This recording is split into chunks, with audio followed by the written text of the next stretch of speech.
Hello friends, welcome to the channel Discover Apps with me.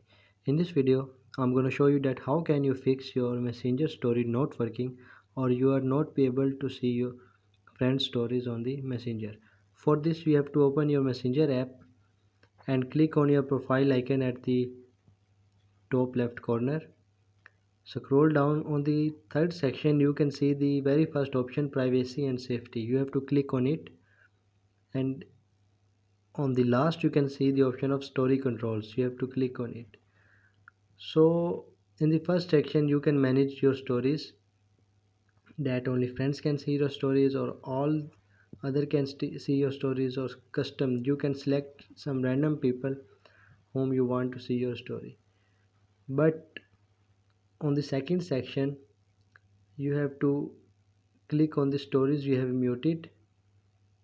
There you can see I currently do not muted any user, so you have to make sure first that you do not muted a user. So after this you have to come back and open your mobile settings and go to the app management if you are using Android mobile phone.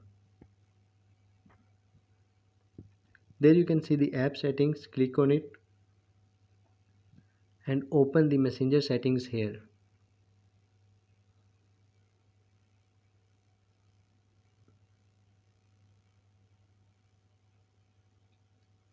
There you can see that messenger settings is open and you can see the option of storage and cache. Click on it and clear all the storage. From the bottom right corner you can see the clear cache option. So in this way you can fix your messenger storage not working or you are not be able to see your fan stories. I hope you can understand my explanation, but still if you have any question please mention in the comments, and don't forget to like the video and subscribe my channel. Thank you.